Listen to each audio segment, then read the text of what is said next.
Welcome to சுடு தண்ணி. இன்னைக்கு நம்ம கோதுமை ரவால ஒரு சூப்பரான ஸ்வீட் ரெசிபி தான் பார்க்க போறோம். லாப்சி எப்படி பண்றதுன்னு பார்க்கலாம். இது ஃபர்ஸ்ட் நான் பண்ணும்போது ரொம்ப யோசிச்சு தான் பண்ணேன். பட் சாப்பிட்டதுக்கு அப்புறம் அவ்வளோ சூப்பரா இருந்துச்சு. ரொம்பவே சிம்பிளான ஒரு ரெசிபி தான். இதோட இன்க்ரீடியன்ஸை நான் டிஸ்கிரிப்ஷன் பாக்ஸில் கொடுக்குறேன். இப்போ வாங்க சேர்ந்து சமைக்கலாம். ஃபர்ஸ்ட் இதுக்கு ஒரு பேனில் 2 டேபிள் ஸ்பூன் நெய் சேர்த்துக்கலாம். நெய் சூடானதுக்கு அப்புறமா இதில் கொஞ்சமாக நட்ஸ் சேர்த்துக்கிறேன். நான் இன்றைக்கி ஆல்மண்ட்ஸ், கேஷ்யூஸ், பிஸ்தான்னு 3 நட்ஸுமே எடுத்திருக்கேன். நல்லா கட் பண்ணி இதில் சேர்த்துக்கிறேன். சேர்த்துட்டு இதை லைட்டாக ரோஸ்ட் பண்ணிக்கலாம். நட்ஸ் கொஞ்சம் ரோஸ்ட் ஆனதுக்கப்புறமா இதில் கொஞ்சமாக திராட்சை சேர்த்துக்கிறேன். ஏன்னா திராட்சை சீக்கிரமாகவே ரெடி ஆகிடும். அதனால் கொஞ்சம் நேரம் கழித்து சேர்த்திங்கன்னா உங்களுக்கு பர்ஃபெக்டாக ரெண்டுமே ரோஸ்ட் ஆகிடும். திராட்சை இந்த மாதிரி புசு புசுன்னு வரணும். வந்ததுக்கு அப்புறமா இதை எடுத்து தனியாக வச்சிடலாம்.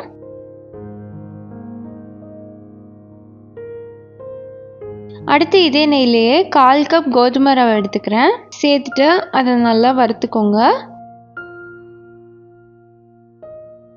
நெய்யில் வறுத்திங்கன்னா நல்லா வாசமாக இருக்கும். அதுக்காக தான் இதை பண்ணுறோம். நல்லா வறுத்ததுக்கு அப்புறமா இதில் 4 பங்கு தண்ணி சேர்த்துக்கலாம்.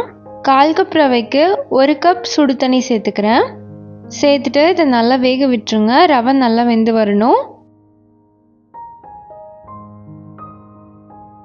தண்ணி கம்மியாக சேர்த்துட்டிங்கன்னா பொலன்ட்டு இருக்கும். இது அந்தளவுக்கு ரொம்ப உதிரியாக இருக்கக்கூடாது.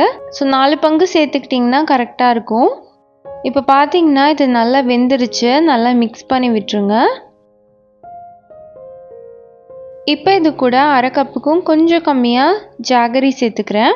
நான் இன்றைக்கி ஜாகரி பவுடர் தான் சேர்த்துருக்கேன். சேர்த்துட்டு நல்லா மிக்ஸ் பண்ணி விட்டுடலாம். இது டக்குன்னு ரெடி ஆகிடும். ரொம்ப நேரம் ஆகாது. 2-3 தடவை நல்லா கலந்து விடுங்க.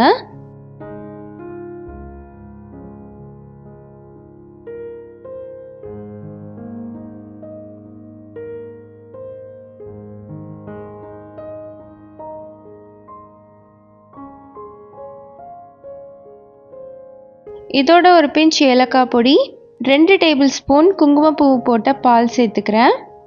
இது ஆப்ஷனல் தான், நீங்கள் வேணும்னா சேர்த்துக்கலாம். நல்லா வாசமாக இருக்கும். சேர்த்துட்டு நல்லா மிக்ஸ் பண்ணி விட்டுருங்க. இது ஒரு 5 நிமிஷம் சிம்லேயே குக் ஆகட்டும்.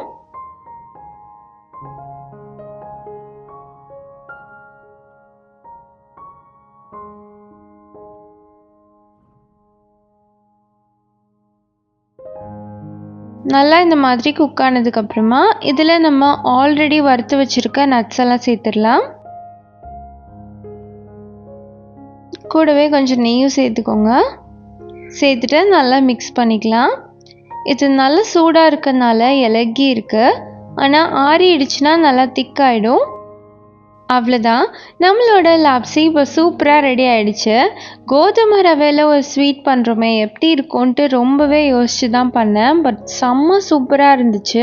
1:1 ரேஷியோவில் ஜாகரி பவுடர் போடுறதை விட கொஞ்சம் அதிகமாக போட்டிங்கன்னா அதோட டேஸ்ட் ரொம்பவே பர்ஃபெக்டாக இருந்தது. ஸோ நீங்களும் இந்த லாப்சியை ட்ரை பண்ணி பார்த்துட்டு எப்படி இருந்துச்சுன்னு சொல்லி கமெண்ட்டில் சொல்லுங்கள். இந்த வீடியோ உங்களுக்கு பிடிச்சிருந்தா லைக் பண்ணுங்கள். சுடு தண்ணி சேனலை சப்ஸ்கிரைப் பண்ணுங்கள். தேங்க்யூ.